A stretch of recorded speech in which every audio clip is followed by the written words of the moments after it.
my people? Today, we are talking about the question, am I gaslighting my partner? You ever wonder that? You ever had a partner who's like, stop gaslighting me, or you're gaslighting me, and you're like, what? No, I'm not. Wait, am I? If that is you, you have come to the right place, and we are going to talk about it without judgment, okay? This is where we work it out. Drop me a line. Let me know if you're into that. Hit that subscribe button, and let's dive in.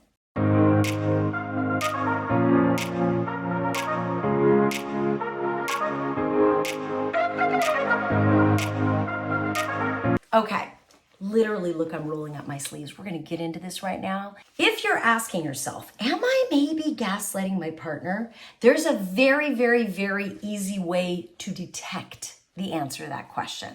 Are you ready? Take a deep breath, exhale, tell yourself right now, just say self, it's okay if the answer is yes, and I am gaslighting my partner because I'm going to learn how to not gaslight my partner. Okay, so just put that small, scared part of you at ease. It's going to be okay. Even if the answer is yes to this question and you are gaslighting your partner, we're going to figure it out together, okay? All right, here's the question. Here's how you know if you're gaslighting your partner. How do you respond when they tell you no? Scary, right? When you ask them for something, if you have a need that you want met and they say no, what do you then do in response? That's one question. Another question is, that's basically the main question. How do you respond when your partner asks you for something and you don't want to do it? How do you respond when your partner has a need that you either can't meet or don't want to meet? How do you respond? I know. Actually, when you think about it, if the answer to either of those questions is that you respond with defensiveness, you respond by telling them why that's not an important need to begin with, you respond by saying, how dare you, or you're weird, or shaming them, then you are gaslighting them. Conversely, if when they ask you like, hey, I have this need, I have this need to, hold hands and take a walk after work. And you're like, why? Why do you have that need? That's so dumb. Like, we're all so tired. Like, ew, I don't want to hold your hand and walk after work. Ugh. Gross. You're gaslighting them. Here's the secret to getting clear about gaslighting when you're the gaslighter. And trust me, listen, everybody gaslights. It's just on a spectrum. Some of us are really toxic gaslighters at the narcissist end, and some of us are just innocent, unconscious people, as my friend Peggy Flynn would say. So you may be innocent, unconscious, and it's okay, but you shouldn't be doing it. So here's the thing. If you're like, well, what am I supposed to do? If they ask me, if I have a need and my partner says no to me, I need to get that need met somehow. So I'm going to talk them into meeting that need for me. What's wrong with that? Let me tell you what's wrong with that. Real communication happens when human A is vulnerable enough to ask for something, and human B is wise enough to evaluate that ask based on their boundaries, based on their values, and bold enough to say, no, I don't think I can do that.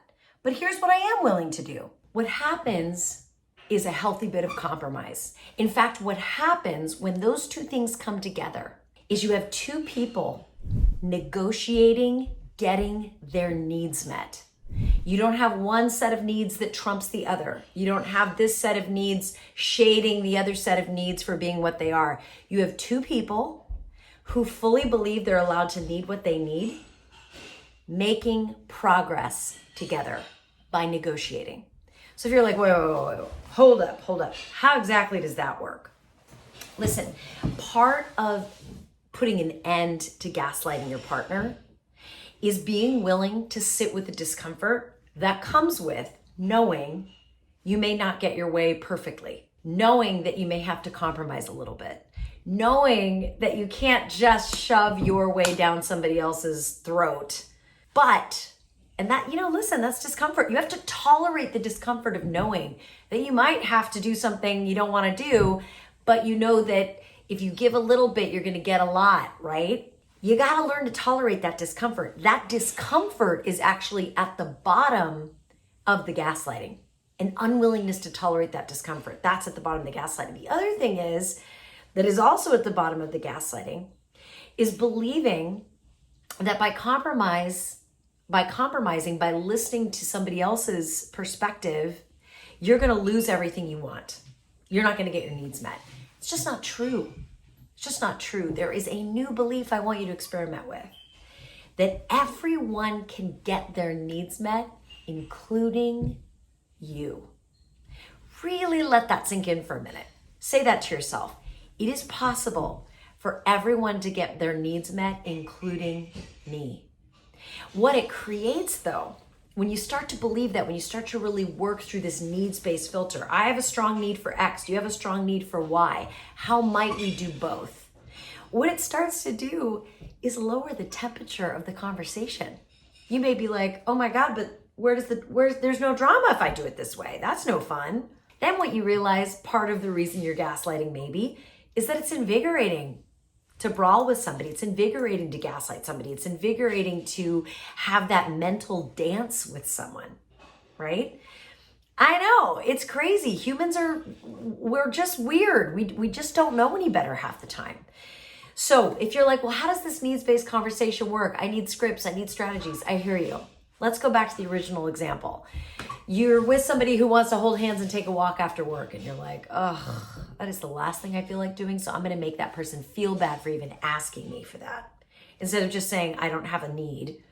I hear that you have a need, but I don't need that same thing. Instead of doing that, I'm going to just make them feel bad. That way they don't ask me anymore. And then I don't have to feel bad about not wanting to do it, right? So instead of doing it that way, imagine if you said, gosh, what I'm hearing you say is that you have a strong need to connect with me at the end of the day.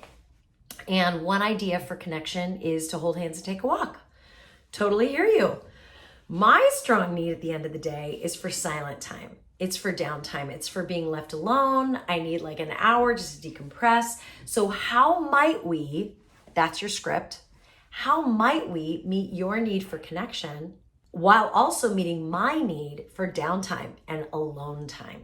And being left to my own devices time. From that place, you can brainstorm. Maybe it's that you need at least 90 minutes of silence before anybody's allowed to approach you after your workday. Maybe after that period of time, you are actually willing to take a walk and hold hands, right?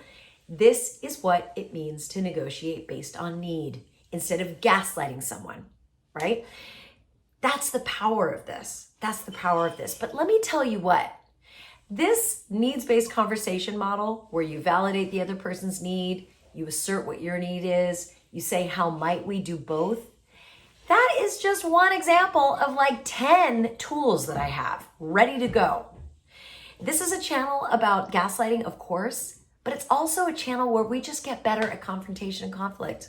We get better at having tough conversations. If you want to get really good at it, go to noenemy.bronwyncommunications.com. There is a masterclass. It's 1 hour of your life. Take the class. It's 1 hour. And at the end of that hour, you will have everything you need to get better at tough conversations.